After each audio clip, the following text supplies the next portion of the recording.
Good day. Welcome. This is your Daily Med with Lady V. Grace and peace be multiplied. Today in the book of Esther, we are looking at Esther chapter 7.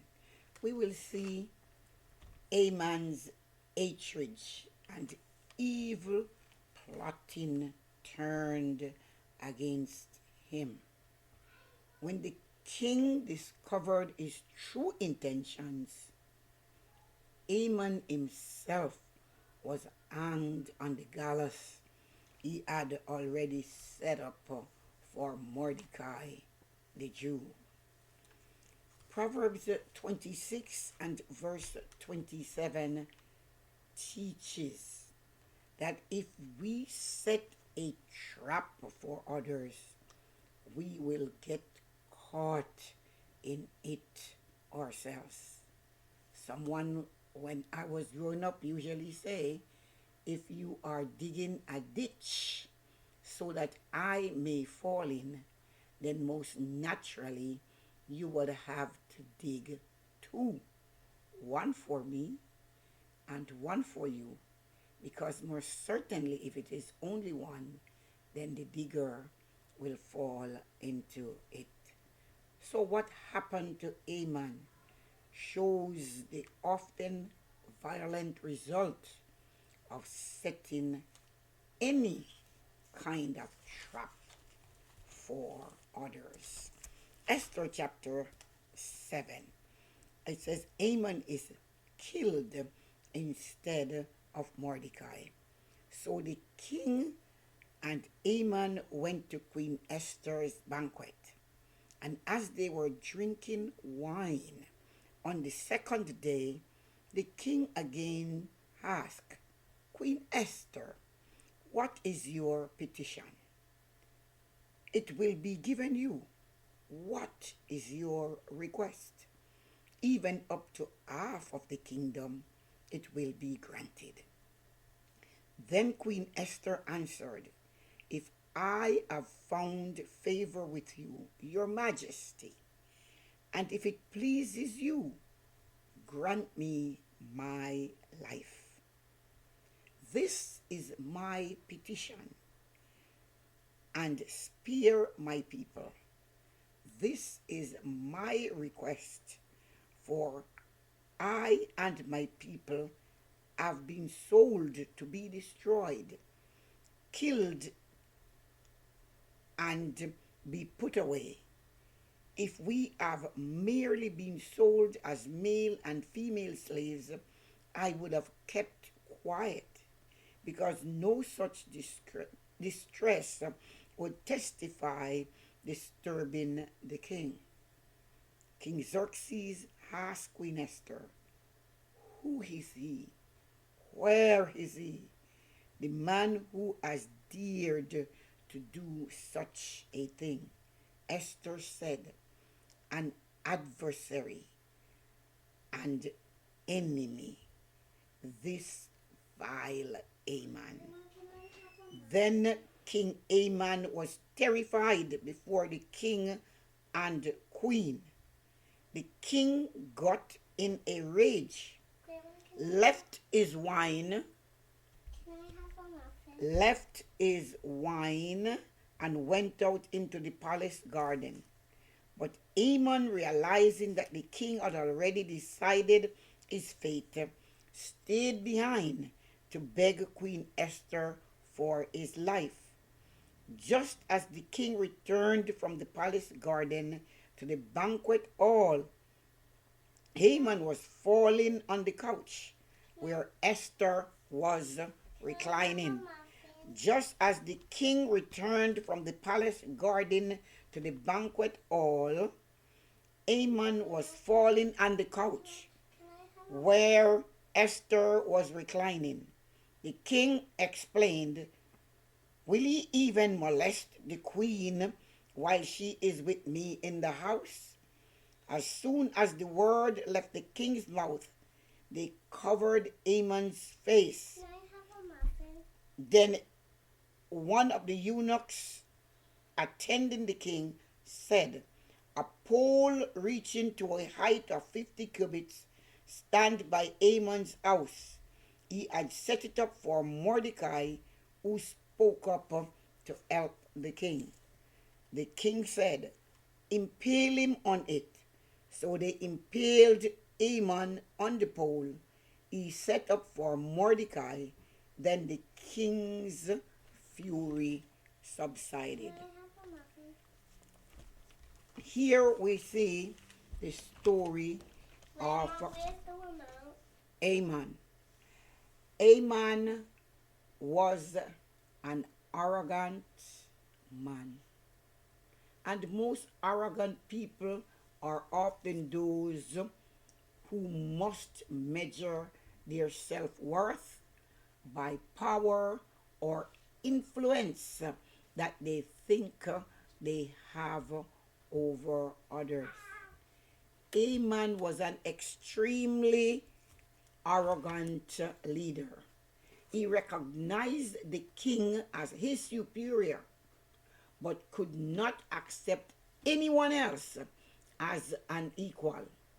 When one man, Mordecai, refused to bow in submission to him, he was already filled with racial hatred for all Jewish people. Therefore, he was consumed by this hatred and wanted to destroy them all. There was this long-standing hatred between the Jews and Haman's ancestors, the Amalekites. So Mordecai's dedication to God and his refusal to give homage to any human person challenged Haman's self-centered religion. Haman saw the Jews as a threat to his power, and he decided to kill them all. God was preparing Haman's downfall and the protection of his people long before Haman came to power under King Xerxes. Esther, as we knew, a Jew, became queen, and Mordecai's role in exposing an assassination plot against the king. So the king became indebted to him. Not only was Haman prevented from killing Mordecai, he also had to suffer humiliation. Why? Because he was filled with pride. Therefore, the king publicly honoring his adversary, he was upset, and so he wants to execute Mordecai. His plan to wipe out the Jews had failed.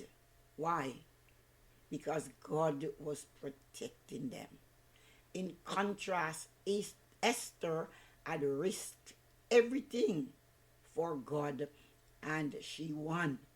Remember her favorite line, if I perish, but I must see the king.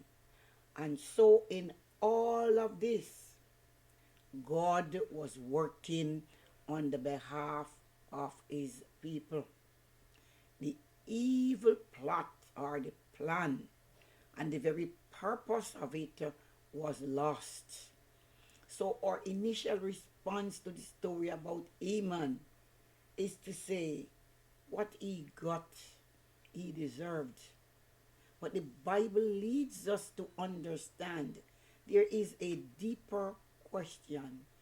How much of Haman is in me? Do I desire to control others? Am I threatened when others don't appreciate me as I think they would? Do I want revenge when my pride is attacked? If we do, then we must confess these things and ask God to replace them with the right attitude. First, one to seek forgiveness for ourselves, and then to seek forgiveness for that which others have done unto us. Otherwise, God's justice will settle the matter. So we see some strengths, but also some weaknesses and life lessons that we can learn from Haman. Yes, he achieved great power, second in command to the Persian king Xerxes. He desires to control others and receive honor was his highest goal. He was blindsided by arrogance and self importance. And so he planned to murder Mordecai and all the Jews, and in fact to build a pole to hang Mordecai.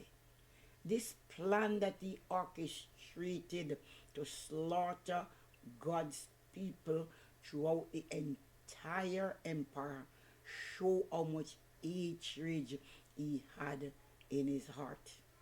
But remember, as we see from the lesson, hatred will be punished. God has an amazing record that he keeps on each and every one of us. And every evil plan will backfire on the planners. We see pride in this man's life. We see arrogance. But remember, all these self-important things will be punished. Because Haman has an insatiable taste for power, for prestige. But he became self-destructive. So let us look to see how much of Haman is in us. God bless you. Thank you again for watching. Please subscribe. It is free. Like, share, also comment, and continue to visit my YouTube channel, Daily Med with Lady V.